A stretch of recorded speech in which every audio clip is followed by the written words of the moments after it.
So in the last couple days, we got a bunch of different kind of information coming out regarding the next Nintendo console, which everybody keeps calling the Switch 2, which we're going to talk about why that is, because there is, a good reason why everyone's calling it a Switch 2, and just, being more of an iteration rather than a whole kind of new generation, if you will. I feel like the Grinch, or the Who's from the Grinch, rhyming everything. Forget it, it's stupid. Anyways, the point is, we got a couple things to talk about. So if you do enjoy this video, be sure to like, subscribe for more. Do a variety of Nintendo-based content here on this channel. And Lord willing, all goes as planned. When this new console comes out, we're going to be unboxing it. We're going to be checking it out. We're going to be playing it, obviously. We're going to be covering it. Going to have a lot of guides for whatever games come out as well. And it's just going to be a lot of fun. So look forward to that. I'm really excited, but let's go ahead and jump straight into this. We got a couple different things to talk about. We have an analyst who was making some predictions, and we also have some devs that were talking about the the Switch 2.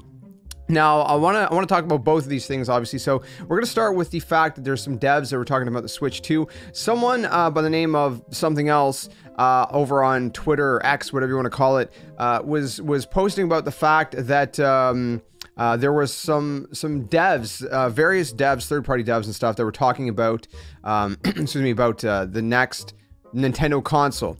They were kind of talking about, what was coming, well, kind of looking on the past in 2023 and looking towards the future in 2024 and what they're looking forward to and things like that. This is coming from, I think, Famitsu and 4Gamer. Throw it up on the screen right now. You guys can see the actual translated quotes, at least the parts that are, worth noting. For example, one of the Capcom devs were saying that 2024 will also bring new consoles and more indie titles to look forward to. So apparently they have some kind of information that there's going to be new kind of consoles coming out. Now, this might not be Nintendo, obviously, but it is worth noting nonetheless. We got, three different devs in this list. The next one was saying Nintendo's new platform has been the focus of much attention. So again, it seems like a lot of maybe they mean in a general sense, but of course, whenever Nintendo's console is going to be coming out, assumingly within the next probably year, either this year or next year, the very, very latest. I would assume this year. We've been saying that for quite some time.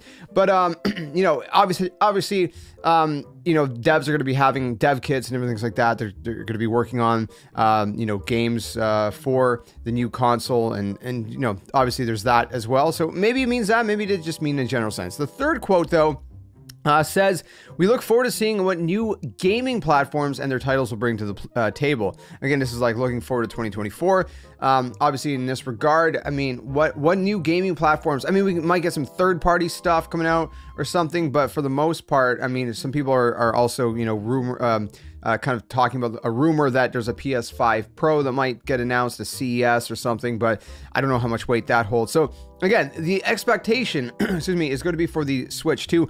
And then finally, the last one says, there are rumors of a new Switch, and I'm looking forward to seeing what kind of machine it will be. So I feel like a lot of these devs already know, maybe they already have dev kits and whatnot, and they know, but obviously they can't say, so they're just kind of being general, like, oh, we're excited, we can't wait, there's rumors and we can't wait to see what it's going to be because we love Nintendo, and they're saying it almost like a fan kind of side of thing, which might just be that at face value, but it also feels like a little bit like, oh, maybe they have some inside information. Obviously, they don't want to break NDA and everything like that. So, I don't know. Who knows? Who knows? But we have some more to talk about, and that is an analyst talking about some predictions. Now, I never put a lot of weight in what analysts say, but I do want to kind of weigh in on this because there's a couple things to note from this. This is coming from gamesindustry.biz. Throw it up on screen right now, and we can take a look at it.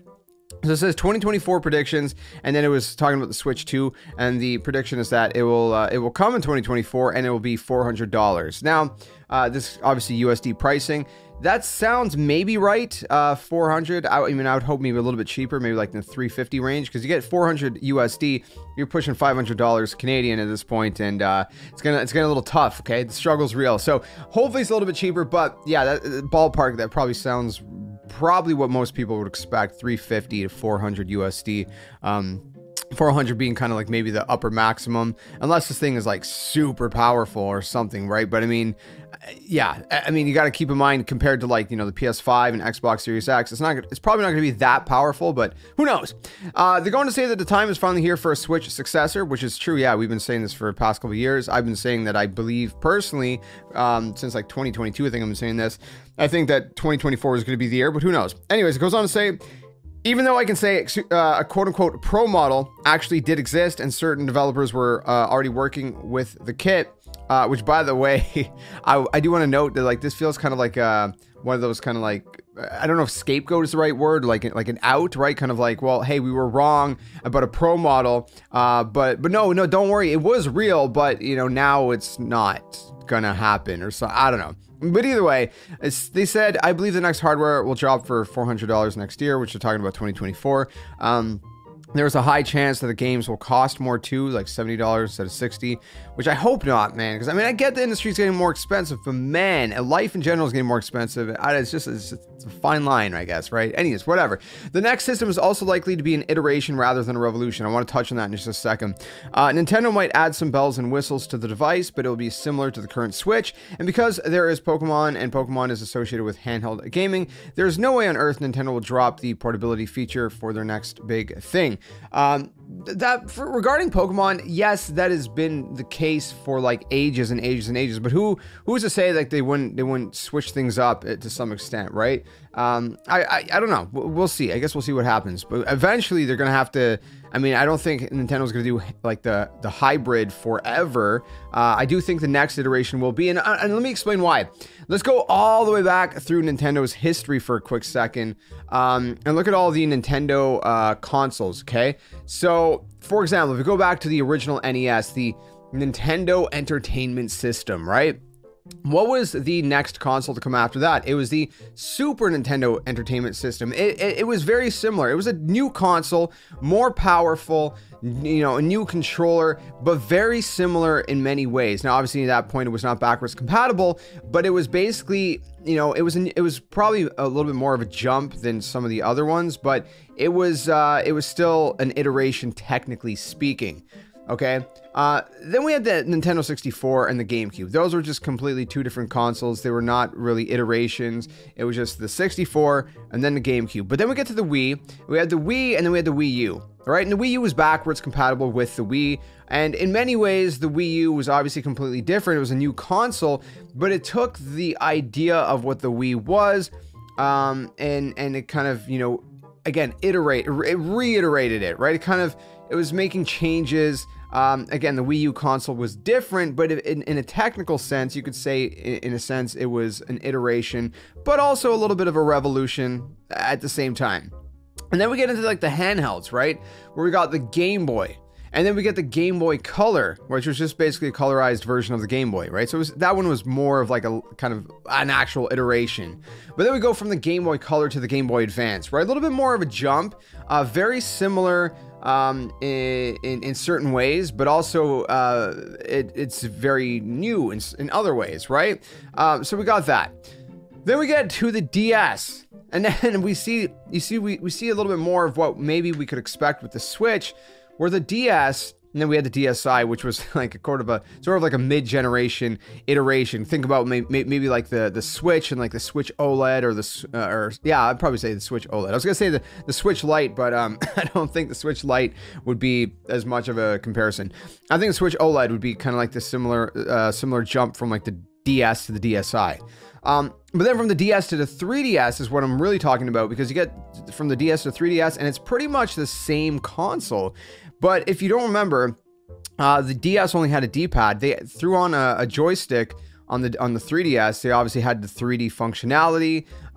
They added a camera with the DSi, but they kind of, you know, refined the camera features, obviously with the 3DS, especially, you know, when the 3DS XL the new 3DS rather came out, that was again kind of like a small iteration, kind of like the DS to the DSi, right?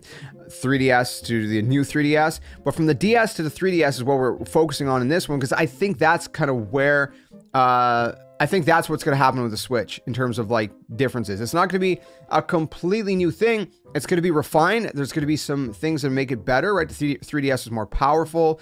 It had, if I recall correctly, it was backwards compatible, but the cartridges were also different. So you cannot play 3DS games in the DS.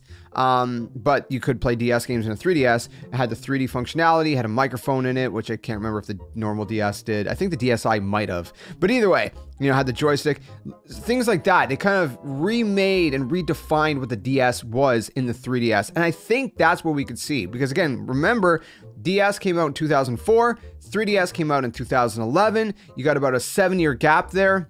So technically that was, you know, a new console, but it was an iteration. And that's what I'm expecting personally to see. That's why I kind of wanted to touch on that a little bit. I know that I kind of dragged this on, ranted a little bit, but that's why I wanted to take time for that specific portion of the quote from the analyst. It's not that I think analysts hold much weight, because at the end of the day, 9 times out of 10, they seem to be wrong. But what I do think holds weight is that it's the whole, you know, pattern of iterations versus, you know, revolutions, basically, you know, completely new generations. So in a sense, I think this is going to be a completely new console, but it's not going to be a completely new console from like the N64 to the GameCube. It's going to be a new console from like the DS to the 3DS. So it's still going to be a Switch, but it's going to be different. It's going to look different. It's going to play different. You know, it's going to probably be more powerful. It's going to have new features, you know, and again, I'm talking about a lot more of a jump than the Switch OLED. The Switch OLED added a couple nice little bells and whistles. Great, you have OLED, but I think there's going to be a more significant jump for the most part. So I don't know. Let me know what you think in the comments below. Let me know what you hope to see from whatever comes next. That's what I'm expecting, at least, you know, judging by Nintendo's pattern and different things like that. But let me know what you hope to see, and you know, what kind of features could you imagine would be cool? I mean, obviously Nintendo thinks outside of the box, and you know, none of us are probably going to actually think about what they're going to come up with, because they're very unique in that way. But it's fun. It's fun to kind of, you know, speculate. So let me know in the comments whenever we get you know, any further rumors or official word. I'll let you guys know straight away here on the channel. So keep it locked, and I'll see you guys soon in another one. Tell them, friends, game on. Thanks for watching.